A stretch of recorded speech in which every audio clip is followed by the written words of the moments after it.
Assalamualaikum warahmatullahi wabarakatuh.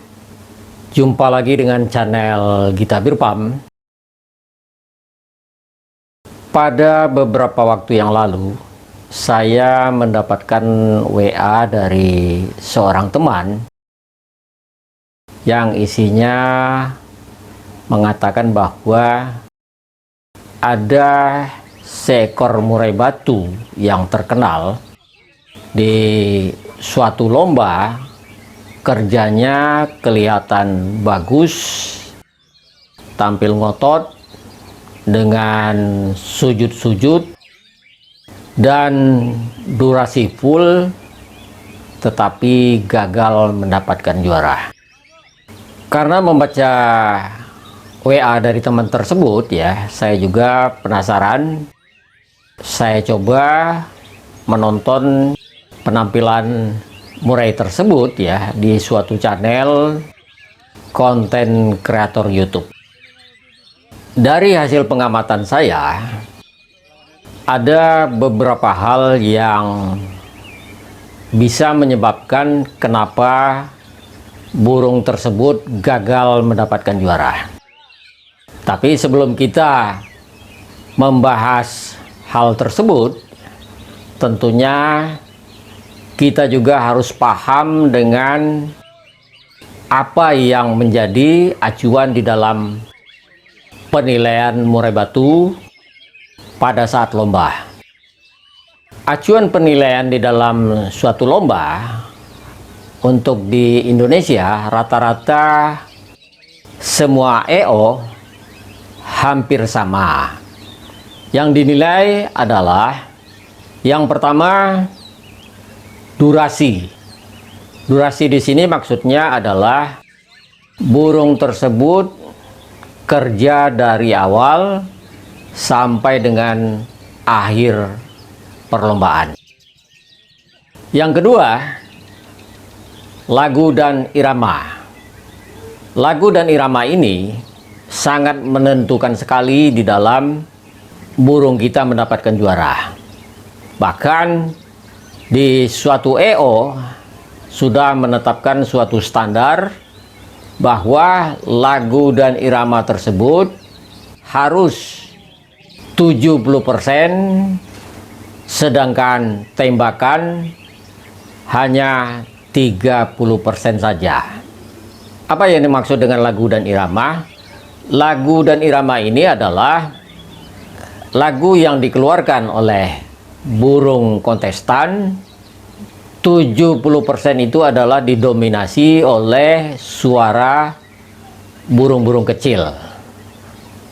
Kemudian untuk tembakan hanya 30% saja. Yang ketiga, acuan penilaian adalah volume. Burung juara tentunya harus mempunyai volume yang baik.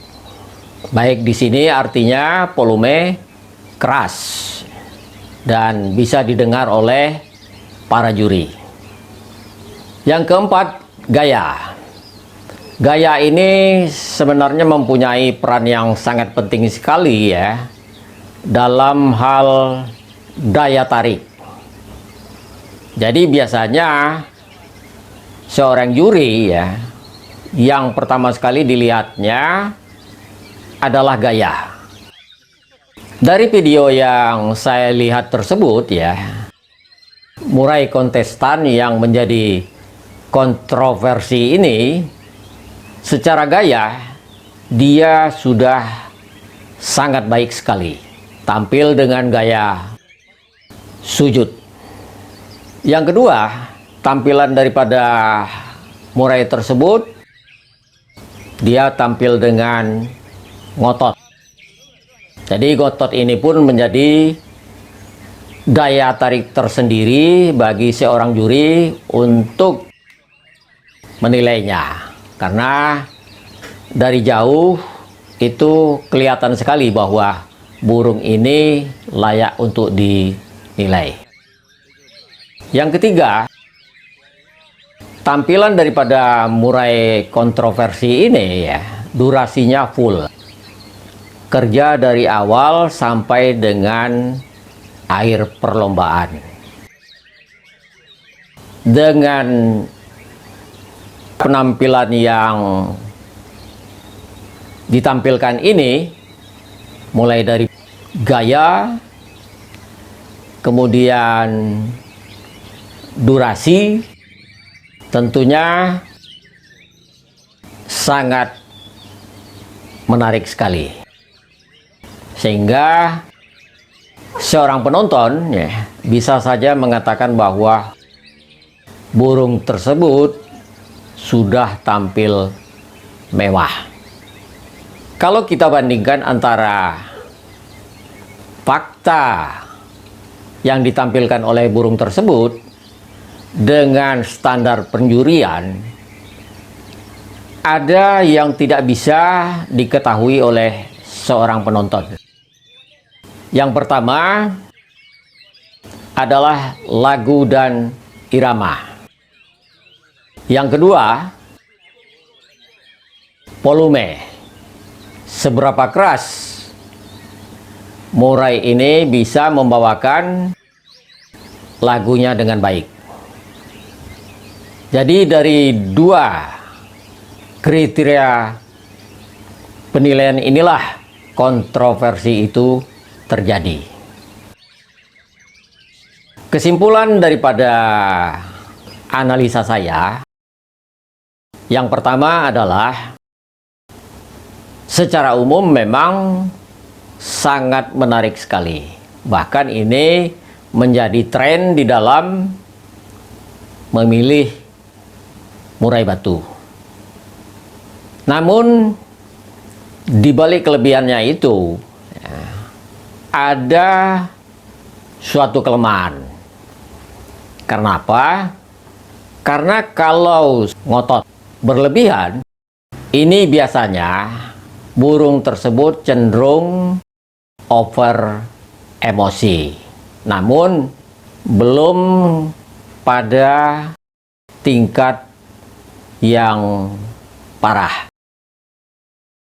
Kalau kita memberikan kroto terlalu banyak pada saat hari perlombaan, dampaknya adalah burung jarang sekali mengeluarkan isian. Jadi ini pernah saya alami. Kemudian kekurangan daripada murai sujud-sujud, kalau dia sujud atau nyangkulnya turun naik terlalu cepat, biasanya lagu dan iramanya tidak begitu baik. Di samping itu, jika sujud tadi dilakukannya terus-menerus dari awal sampai akhir perlombaan, bisa saja mengarah kepada burung over birahi. Mungkin teman-teman pernah menjodohkan murai batu. Bisa teman-teman lihat bagaimana respon dari murai jantan pada saat kita jodohkan dengan murai betina. Gayanya selalu sujud, tetapi suara yang dikeluarkannya seperti ngeriwik. Buka paruhnya tidak terlalu besar. Jadi disinilah kontroversi itu terjadi. Kemudian, kenapa murai tersebut tidak mendapatkan juara? Adalah ada kemungkinan materi isiannya memang kurang. Burung yang dikategorikan tampil mewah adalah burung yang tampil dengan durasi full dari awal sampai akhir, baik membawakan lagu dan irama, kemudian mempunyai vokal yang keras, dan dengan tampilan gaya yang atraktif. Artinya dia tampil dengan gaya sujud. Kemudian kadang-kadang juga dia bergaya seperti kobra. Dia tidak selalu sujud terus ya. Jadi kadang sujud ya, gaya seperti tarung ayam bangkok, dan kadang-kadang juga akan bergaya seperti ular kobra. Untuk mendapatkan burung yang tampil ngotot dengan gaya yang atraktif, kemudian durasi full dari awal sampai akhir perlombaan, serta dikeluarkan dengan volume yang keras dan didukung oleh materi isian yang baik, itu tidaklah mudah. Perlu keseriusan, ketelitian, dan kedisiplinan. Burung akan bisa juara kalau birahi, stamina, dan emosinya seimbang. Sampai jumpa di konten berikutnya.